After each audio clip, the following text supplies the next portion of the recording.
Nathan Judo. I'm here with Wolves reporter Mr. Liam Keane. Liam, FA Cup, they are out. They are out. Wolves in the Liverpool one. Oh, a bit disappointing, really, in the end. Yeah, a little bit. I mean, it was a game that Wolves shouldn't have had to play in the first place. Very true. I'll make that point from the outset. Yeah. Had VAR done its job at Anfield, we wouldn't be here. Correct. But we were. We were, and Wolves weren't at it, particularly in the first half. A very strange situation where there was a blackout power cut, I think across the city as well. The lights went out when Ain't Noy had a great chance in the first minute. Yes.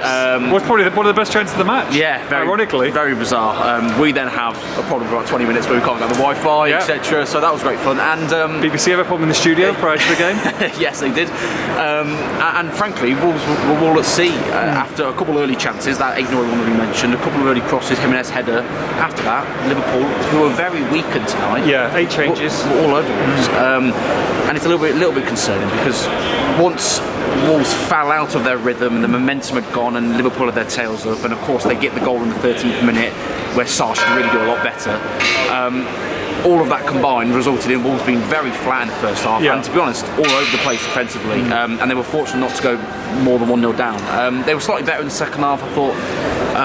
Changes were better. Well, the changes helped, a bit more threatening. They controlled a lot more of the possession, but they didn't really look close to scoring, and that's the biggest concern. Look, I mean, of course, Premier League is the priority, and we get that. And I think we both think that Wolves will be fine in the Premier League this season. However, they've still got to get the points, and Saturday was the most important game. But still, you look back on it, and you look at the Forest, and you look at Liverpool tonight.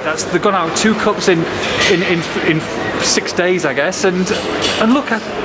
You can make an argument there should be 3 in both, really. I mean, I know that first leg, but you look at those changes tonight for Liverpool and we both think they've got a great chance. They're probably stronger on paper than Liverpool tonight, I would have thought, starting 11, and especially look at the bench. And of course Forest as well, where they've kind of ruining certain situations there. So it is a bit disappointing when you look at that they're not through at least one competition. Yeah, absolutely. And wins breed wins, don't they? It's good for confidence.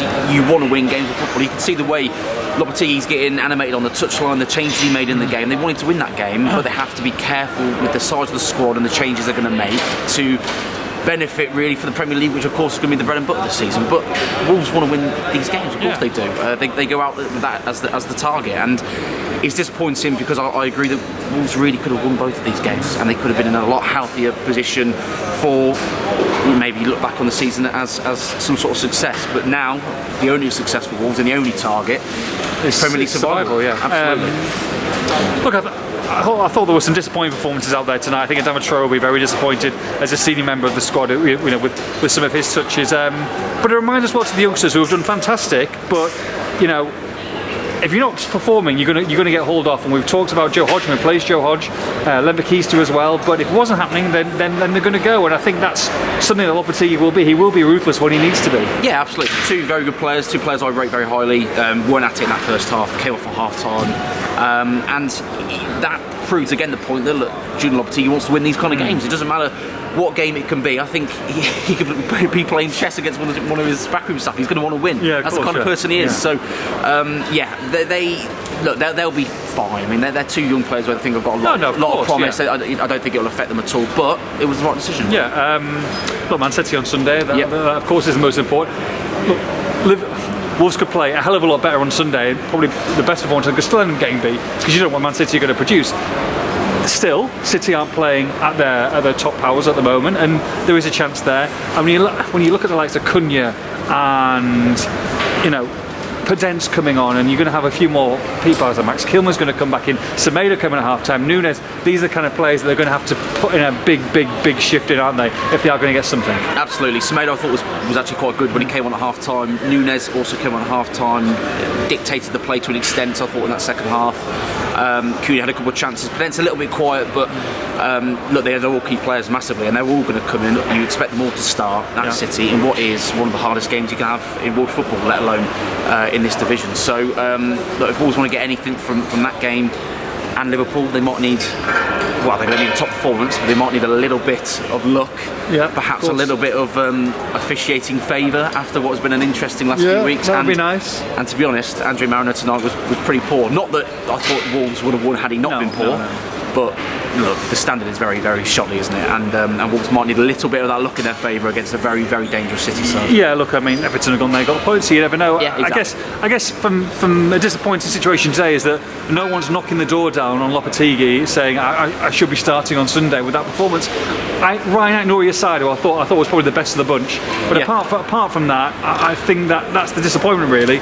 You know, they're out of the cups now. They're playing there'll be a lot of Saturday to Saturday games. So, you know, Lopetegui's used a lot of these players. He's had a look at them, and a lot of these players won't really get a look in for the rest of the season because you're only in one competition now. And of course, the sole goal is playing your best 11. We've got players coming in. Obviously, Sarabi been announced as well before kick-off. So, you know, there's another position that's up for grabs, and a few of these are going to have to sit on the bench, and they're going to be or sit in the stands between now and the end of the season. Yeah, and that should really be forcing those individuals to make their way back into the team one way or another. By hook or by crook, they've got to get themselves back in that side.